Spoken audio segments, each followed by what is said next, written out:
بسم اللہ الرحمن الرحیم نحمده ونصلی علی رسوله الکریم اما بعد الفصل الثانی الخبر المشہور۔ خبر کی دوسری قسم خبر مشہور ہے۔ خبر مشہور کے متعلق ہم تین مباحث بیان کریں گے۔ المبحث الاول تعریف المشہور، مبحث اول میں مشہور کی تعریف ہوگی، مبحث ثانی میں مشہور کا حکم ہوگا، اور مبحث ثالث میں خبر مشہور کے منکر کا حکم ہوگا۔ تو سب سے پہلے جو مبحث اول ہے تعریف المشہور، مشہور کی تعریف۔ مشہور لغتاً شہرت سے ماخوذ ہے، اور شہرت کسی امر کا واضح ہونا، ظاہر ہونا، منتشر ہونے کو شہرت کہا جاتا ہے۔ جمہور حنفیہ کی اصطلاح میں خبر مشہور کا اطلاق اس خبر پر ہوتا ہے جو قرن اول میں خبر واحد ہو اور پھر قرن ثانی اور قرن ثالث میں وہ منتشر اور متواتر بن جائے۔ یعنی قرن ثانی اور قرن ثالث سے مراد تابعین اور تبع تابعین کا زمانہ ہے۔ یعنی ہر وہ خبر جو صحابہ کے زمانے میں خبر واحد ہو، تابعین اور تبع تابعین کے زمانے میں وہ منتشر اور متواتر بن جائے، اور قرن ثانی اور قرن ثالث میں اس کو اتنے لوگ روایت کرنے والے بن جائے کہ ان سب کا کذب پر تواتر اور اجماع کا توہم نہیں کیا جا سکتا، تو وہ خبر مشہور بن جاتا ہے۔ حضرات حنفیہ نے اس بات کی صراحت کی ہے کہ ان کے نزدیک خبر مشہور میں قرن ثانی اور قرن ثالث میں تواتر اور تلقی کا اعتبار ہوگا۔ لہٰذا ہر وہ خبر جس کو قرن ثانی یعنی تابعین کا زمانہ اور قرن ثالث تبع تابعین کے زمانے میں تواتر اور تلقی کا مرتبہ حاصل ہو جائے تو وہ مشہور ہوگا۔ لیکن قرون ثلاثہ کے بعد اشتہار اور تواتر کا کوئی اعتبار نہیں ہے، اس لیے کہ قرون ثلاثہ کے بعد تو عام اخبار وہ مشہور ہو جاتے ہیں، لہذا شہرت کا اعتبار قرون ثلاثہ کے بعد نہیں ہوگا، بلکہ خبر مشہور اس خبر کو کہا جائے گا جس کو شہرت قرون ثلاثہ کے اندر مل جائے۔ بہرحال یہ جو تعریف تھی خبر مشہور کی، تو یہی تعریف معروف اور مشہور ہے، اور حضرات حنفیہ کے نزدیک مشہور کی راجح تعریف ہے۔ اگرچہ بعض حضرات حنفیہ نے ایک دوسری تعریف بھی خبر مشہور کی ذکر کی ہے، جس کو علامہ سمرقندی، علامہ لامشی، علامہ بخاری، علامہ خوجندی اور علامہ اتقانی اور علامہ رحاوی اور ملا علی قاری رحمہم اللہ نے ذکر کی ہے۔ انہوں نے کیا لکھا ہے؟ وَقِيلَ مَا تَلَقَّتْهُ الْعُلَمَاء بِالْقَبُولِ، کہ بعض حضرات کہتے ہیں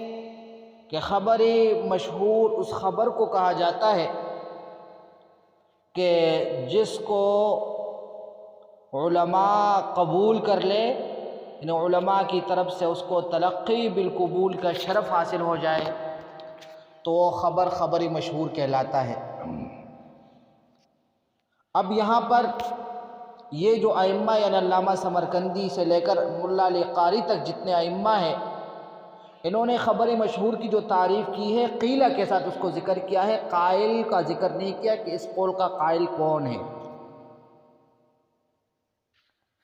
اور کتب حنفیہ کے تتبع سے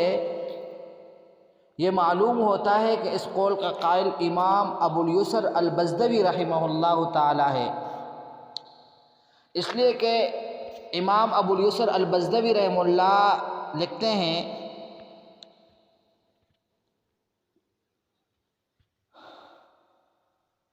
فصل فی الخبر المشہور، فی الخبر المشہور، خبر مشہور میں فصل. وہ لکھتے اما اذا ثبت قول النبی صلی اللہ علیہ وسلم ثبوتا مع الشبہہ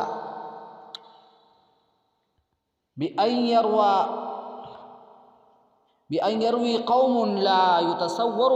منهم الكذب ولكن الظاهر منهم الصدق بأن كانوا عدولا أو روى واحد عدل،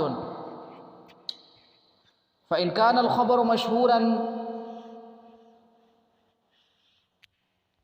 إذا شهر بين الفقهاء في الأزمنة أجمع وقبله الفقهاء وعملوا به فهذا مثل الخبر المتواتر.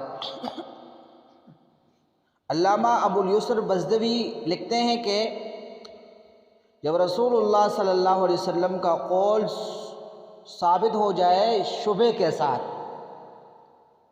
یعنی شبہ کے ساتھ ثابت ہونے کا مطلب یہ ہے کہ اس کو ایک قوم روایت کرے لیکن اس قوم سے کذب کا تصور احتمال ہو، اگرچہ صدق اور سچائی ظاہر ہو ان سے، اس لیے کہ وہ عادل ہے یا اس کو ایک ہی عادل روایت کر رہے ہیں، ایک ہی عادل شخص اس خبر کو روایت کر رہا ہے. بس اگر وہ خبر مشہور ہو جائے، یعنی فقہاء کرام کے درمیان تمام زمانوں میں قرون ثلاثہ میں وہ مشہور ہو گیا،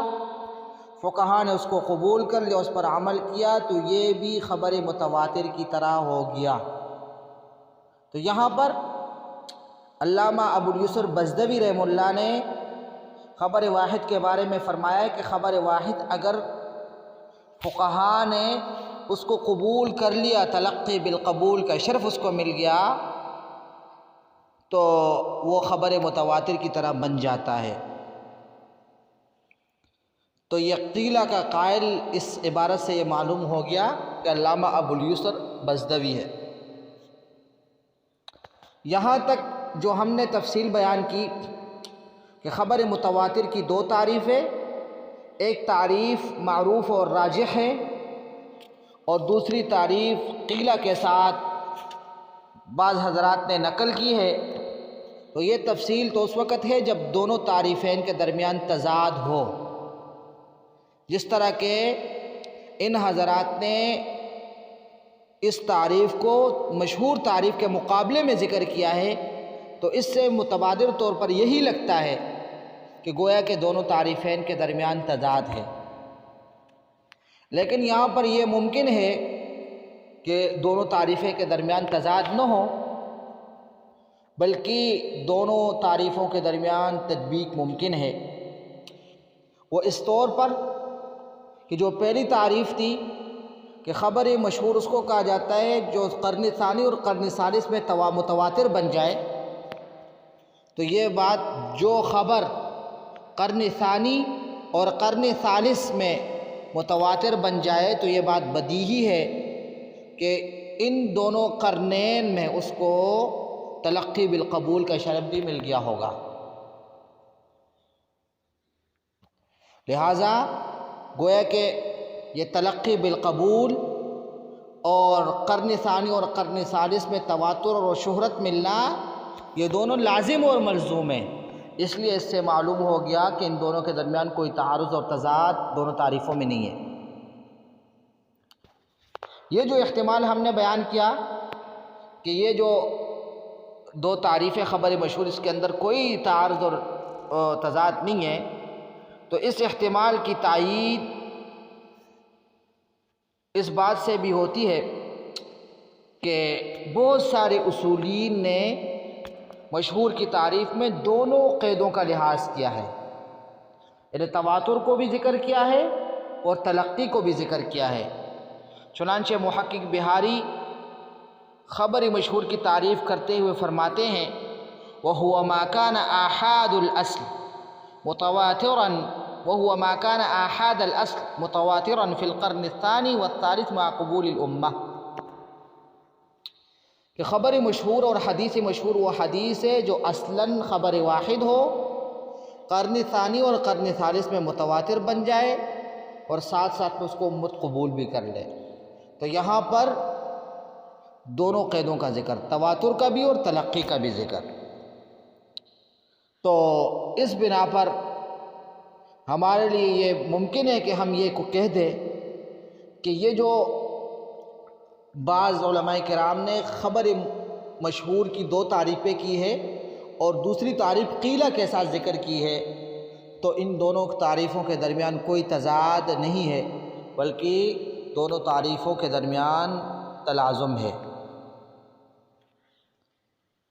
یہاں تک کہ جو بات ہم نے بیان کی ہے حنفیہ کی اصطلاح تھی، اصطلاح المحدثین، خبر مشہور کے متعلق محدثین کی اصطلاح، محدثین کے اصطلاح میں خبر مشہور کون سے خبر کو کہا جاتا ہے؟ تو محدثین کے نزدیک خبر مشہور اس خبر کو کہا جاتا ہے کہ جس کے دو سے زیادہ طرق ہو، لیکن طرق محصورہ ہو، ما له طرق محصورہ اکثر من اثنین ولم یبلغ مبلغ التواتر، کہ خبر مشہور ہر اس خبر کو کہا جاتا ہے جس کے محصور طرق ہو۔ محصور کا مطلب انگنت اور بے شمار نہ ہو، بلکہ محدود اور متعین طرق ہو اس کے، اکثر من اثنین، لیکن وہ طرق دو سے زیادہ ہو، یعنی 3، 4، 5، 6، ولم یبلغ مبلغ التواتر، اور وہ طرق اتنے زیادہ نہ ہو جو تواتر کی مقدار تک پہنچے، تو اس کو خبر مشہور کہا جائے گا۔ لہذا خبر مشہور خبر واحد سے اوپر، خبر عزیز سے بھی اوپر۔ محدثین کے ہاں خبر عزیز الگ ہے، جس کے دو طرق ہو اس کو خبر عزیز کہا جاتا ہے، جس کا ایک طریقہ وہ خبر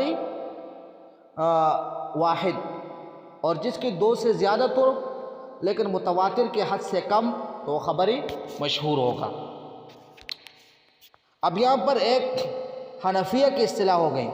ایک محدثین کی اصطلاح ہو گئی، تو حنفیہ کی اصطلاح اور محدثین کے اصطلاح کے درمیان عموم خصوص من وجہ کی نسبت ہے، لہذا عموم خصوص من وجہ میں تین صورتیں نکلتی ہے، ایک صورت توافق کی ہوتی ہے، دوسری صورت تخالف کی ہوتی ہے۔ اب توافق کی صورت یعنی وہ خبر جو حنفیہ کے ہاں بھی مشہور ہو اور محدثین کے ہاں بھی مشہور ہو، تو کون سی خبر ہوگی؟ تو ہر وہ روایت اور حدیث جس کو 3 یا 3 سے زیادہ صحابہ کرام روایت کرے لیکن وہ عدد تواتر کی حد تک نہ پہنچے، پھر اسی طرح تابعین اور تبع تابعین بھی اس کو تواتر کے ساتھ روایت کرنے لگ جائے، تو اس پر مشہور کی تعریف محدثین کے ہاں بھی اور حنفیہ کے ہاں بھی اس پر صادق آتی ہے۔ اس لیے کہ محدثین کیا کہتے ہیں کہ خبر مشہور اس کو کہا جاتا ہے کہ جس کے 3 سے زیادہ طرق ہو لیکن وہ مقدار تواتر کی حد تک نہ پہنچے۔ تو یہاں پر بھی سلسلہ سند میں کیا ہے، شروع سلسلہ سند کا جو شروع ابتدا انجاز صحابی سے، وہاں پر کیا ہے 3 صحابہ کرام ہیں لیکن تواتر کی حد تک نہیں پہنچا، تواتر کی حد تک نہیں پہنچا، 3 ہے، تو محدثین کے ہاں بھی یہ کیا ہو گیا، مشہور ہو گیا، لیکن بعد میں تابعین اور تبع تابعین کے قرن میں اور زمانے میں کیا ہو گیا، متواتر بن گیا، تواتر کی حد تک پہنچ گیا، تو حنفیہ کے ہاں بھی یہ خبر مشہور بن گیا۔ تو یہ توافق کی صورت تھی۔ تخالف کی 2 صورتیں ہوتی ہے، پہلی صورت کیا ہوگی کہ محدثین کے ہاں جس کے اوپر مشہور کی تعریف منطبق ہو لیکن حنفیہ کے ہاں اس کے اوپر مشہور کی تعریف منطبق نہ ہو رہی ہو، اس کی صورت یہ ہوگی کہ ایک حدیث ہے اس کو صحابہ کرام 3 صحابہ یا 4 یا زیادہ روایت کرتے ہیں لیکن صحابہ کرام کی تعداد وہ تواتر کی حد تک نہیں پہنچتی، اور پھر صحابہ سے تابعین اور تبع تابعین بھی اسی طرح 3 یا زیادہ، لیکن ان کی تعداد بھی تواتر کی حد تک نہیں پہنچتی، تو اب یہ جو خبر ہے اس پر محدثین کی تعریف منطبق ہو رہی ہے، لیکن حنفیہ کی تعریف منطبق نہیں ہو رہی، اس لیے کہ حنفیہ کے ہاں مشہور کے لیے ضروری ہے کہ تابعین اور تبع تابعین کے زمانے میں وہ متواتر بن جائے، تواتر کی حد تک پہنچ، اور یہاں پر تو 3 یا 4 صحابہ کرام یا تابعین اور تبع تابعین اس کے راوی ہے، تواتر کی حد تک پہنچا نہیں ہے، اس لیے اس کو خبر مشہور نہیں کہا جا سکتا۔ دوسری صورت کہ تخالف کی دوسری صورت یہ ہوگی کہ حنفیہ کے ہاں مشہور لیکن محدثین کے ہاں خبر مشہور نہ ہو، وہ یہ ہے کہ ایک ہی صحابی کو کوئی حدیث روایت کرے اور پھر اس صحابی سے تابعین کی ایک بڑی جماعت تواتر کی حد تک اس کو روایت کرے، تو اب حنفیہ کے ہاں اس پر مشہور کی تعریف منطبق ہو جائے گی، اس لیے کہ تابعین قرن ثانی میں اس کو تواتر مل گیا، شہرت ہو گیا، اس لیے مشہور ہو گئی۔ لیکن محدثین کے ہاں خبر متواتر نہیں ہے، اس لیے کہ یہاں پہ سلسلہ سند کے تابعین کے زمانے میں کیا ہو گیا، اس کے طرق وہ 2 سے کم ہو گئے، تو یا 2 سے کم ہو گئے، اس لیے اس کو خبر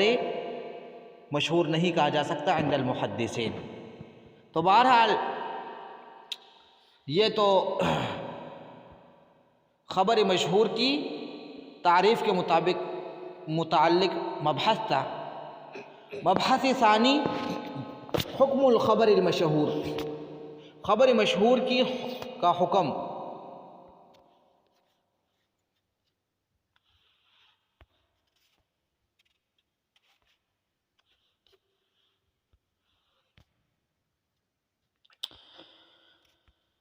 خبر مشہور کے حکم کے بارے میں حنفیہ کی 2 رائے ہے۔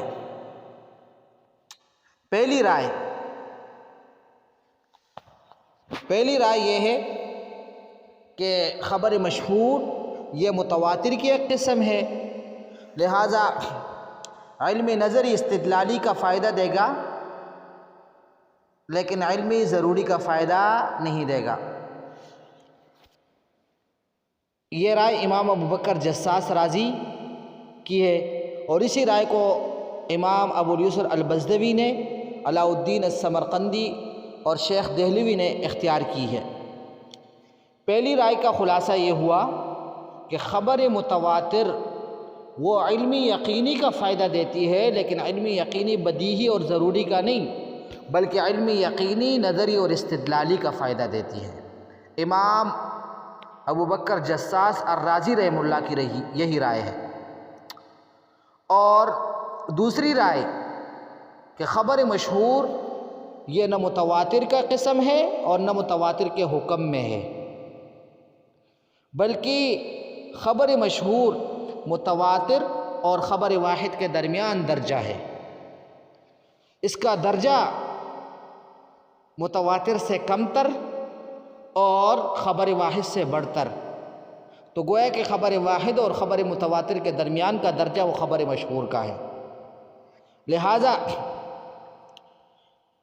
یہ خبر مشہور وہ یقین کا فائدہ نہیں دے گی بلکہ ظن کا فائدہ دے گی، لیکن ظن قریب من الیقین، ایسا ظن جو یقین کے قریب ہو۔ اس کا حاصل یہ ہے کہ خبر مشہور سے بھی نفس کو اطمینان ہو جاتا ہے اور شبہ ختم ہو جاتا ہے، لیکن چونکہ وہ اصلاً واحد ہوتا ہے تو آحاد الاصل ہونے کی وجہ سے اس کے اندر شبہ ہوتا ہے۔ گویا کہ حضرات حنفیہ کے نزدیک ایک ہوتا ہے یقین اور ایک یقین سے کم درجہ ہے طمانینت، تو حضرات حنفیہ کہتے ہیں کہ خبر واحد وہ یقین کا وہ تو خبر واحد وہ تو ظن کا فائدہ دیتا ہے، خبر مشہور وہ طمانینت کا فائدہ دیتا ہے، اور جبکہ خبر متواتر وہ یقین کا فائدہ دیتا ہے۔ تو یہ تینوں میں فرق ہے۔ یہ رائے قاضی عیسیٰ ابن ابان رحمہ اللہ تعالیٰ کی ہے، اور جمہور ائمہ حنفیہ نے اسی رائے کو اختیار کیا ہے، جن میں سے قاضی ابو زید الدبوسی، فخر الاسلام بزدوی، علامہ شمس الائمہ سرخسی، علامہ شاشی، علامہ اخسیکتی، علامہ خبازی اور ابن الساعاتی نصفی، صدر الشریعہ فناری ابن الحمام وغیرہ ہے۔ بہرحال یہاں پر جو پہلی رائے تھی کہ خبر مشہور وہ یقین کا فائدہ دیتی ہے، لیکن علم یقین بدیہی کا فائدہ نہیں بلکہ نظری اور استدلالی کا فائدہ دیتی ہے، تو ان حضرات کی دلیل کیا ہے؟ امام ابوبکر جساس اور ان کے متبعین نے اپنی رائے پر استدلال کیا ہے اس بات سے کہ خبر مشہور اس کو کہا جاتا ہے کہ جس کو قرن ثانی اور قرن ثالث میں تلقی بالقبول کا شرف مل جائے، تو گویا کہ خبر مشہور کے اوپر قرن ثانی اور قرن ثالث میں سلف کا اجماع واقع ہو جاتا ہے، اور اجماع قطعی طور پر وہ علم اور یقین کا فائدہ دیتی ہے۔ تو اسی طرح سے معلوم ہو گیا تو کہ خبر مشہور بھی علم اور یقین کا فائدہ دے گا۔ یہ امام ابوبکر جساس الرازی رحمہ اللہ کی دلیل تھی۔ اس کا خلاصہ یہ ہے کہ خبر مشہور اس کو کہا جاتا ہے کہ جس کو قرن ثانی اور ثالث میں تلقی بالقبول کا شرف مل جائے، اور تلقی بالقبول کا مطلب یہ ہے کہ علماء کرام کا اس کے قبول کرنے پر اجماع، جب علماء اور فقہا کے اس کو قبول کرنے پر اجماع ہو گیا نا، تو اجماع یہ علم کا فائدہ دیتی ہے، تو لہٰذا اس سے یہ نتیجہ نکلا کہ خبر مشہور بھی علم کا فائدہ دے گی۔ جہاں تک دوسری رائے کا تعلق ہے جمہور کا، تو اس کی دلیل یہ ہے کہ جمہور نے اس بات سے استدلال کیا ہے کہ خبر مشہور اگرچہ قرن ثانی اور قرن ثالث میں اس کو تواتر کا درجہ مل جاتا ہے، لیکن اس کے اندر شبہ پھر بھی باقی رہتا ہے۔ شبہ کس بات کا؟ توہم الکذب، جھوٹ ہونے کا وہم، جھوٹا ہونے کا احتمال کا شبہ پھر بھی اس کے اندر باقی ہوتا ہے، اس لیے کہ وہ آحاد الاصل ہے، اصلاً وہ خبر واحد ہے قرن اول میں، اور قرن اول میں وہ تواتر کے حد تک نہیں پہنچا، قرن اول میں اس کی روات کی تعداد کم ہے۔ علم یقین اس خبر سے ثابت ہوتی ہے کہ وہ اس طور پر ثابت ہو جائے اس کا اتصال کہ اس کے اندر انفصال کا شبہ بھی باقی نہ رہے، اور یہاں پر چونکہ انفصال کا شبہ باقی ہے قرن اول کے اعتبار سے، اس لیے یہ علم یقین کا فائدہ نہیں دے گی۔ یہ جمہور کی دلیل کا خلاصہ ہو گیا۔ جمہور فرماتے ہیں کہ دیکھیں خبر مشہور کو اگرچہ قرن ثانی اور قرن ثالث میں تواتر کا درجہ ملا، لیکن اصلاً وہ خبر واحد ہے، تو اصلاً خبر واحد ہونے کی وجہ سے اس کے اندر ایک شبہ ہے انفصال کا، اور علم یقین وہ کامل اتصال کی وجہ سے، اس خبر کی وجہ سے علم یقین حاصل ہوتا ہے جس کے اندر کامل اتصال ہو۔ اگر خبر کے اندر کامل اتصال نہ ہو بلکہ اس کے اندر انفصال کا شبہ آ جائے تو وہ پھر یقین اور علم یقین کا فائدہ نہیں دیتی۔ تو یہاں پر بھی یہی بات ہے کہ اصل کے اعتبار سے خبر واحد ہونے کی وجہ سے اس کے اندر انفصال کا شبہ آ گیا، جب انفصال کا شبہ آ گیا تو لہٰذا علم یقین کا فائدہ نہیں دے گا۔ اب جمہور اور امام ابوبکر جساس راضی رحمہ اللہ کے دو رائے ہو گئی، اس میں سے کون سا مذہب راجح ہے؟ تو اس میں راجح مذہب وہی ہے جو جمہور حنفیہ کا ہے کہ خبر مشہور وہ یقین کا فائدہ نہیں دیتا بلکہ وہ طمانینت کا فائدہ دیتا ہے۔ وجہ کیا ہے؟ وجہ یہ ہے کہ یہ جمہور کی دلیل مضبوط ہے، اس لیے کہ اگرچہ خبر مشہور میں تلقی بالقبول علماء کی طرف سے اس کو تلقی بالقبول تک کا درجہ ملا ہے، لیکن صدر اول اور قرن اول میں پھر بھی انفصال اور انقطاع کا شبہ موجود ہے، تو اس لیے یہ علم کا فائدہ نہیں دے گا بلکہ طمانینت کا فائدہ دے گا۔ اور جہاں تک امام ابو بکر جساس رازی رحمہ اللہ کی دلیل ہے، اس کا جواب، اس دلیل کا خلاصہ یہ تھا کہ یہاں پر چونکہ قرن ثانی اور قرن ثالث پر اجماع ہو گیا اور اجماع مفید للعلم ہوتا ہے، تو علامہ ابن الحمام رحمہ اللہ اس کا جواب دیتے ہیں، قلنا اللازم من اجماعهم القطع بصحة الروایت له بمعنى اجتماع شرائط القبول للقطع بأنه قاله النبی صلی اللہ علیہ وسلم۔ علامہ ابن الحمام رحمہ اللہ جواب اس طرح دیتے ہیں کہ دیکھیں کہ قرن ثانی اور قرن ثالث میں اس کے اوپر جو فقہائے کرام کا اجماع ہو گیا، اس کے اوپر سب نے عمل کر لیا، اس کو قبول کر لیا، تو اس کا یہ مطلب نہیں ہے کہ رسول اللہ صلی اللہ علیہ وسلم کی طرف اس کی نسبت، آپ علیہ الصلوۃ والسلام سے اس کی روایت وہ قطعی اور یقینی ہے، بلکہ اس اجماع کا مطلب یہ ہے کہ اس خبر کے اندر قبول کے شرائط یقینی طور پر موجود ہے، اس لیے علماء کرام نے اس کو قبول کر لیا، اس کے قبول پر اجماع کر لیا۔ تو فرماتے ہیں کہ تلقی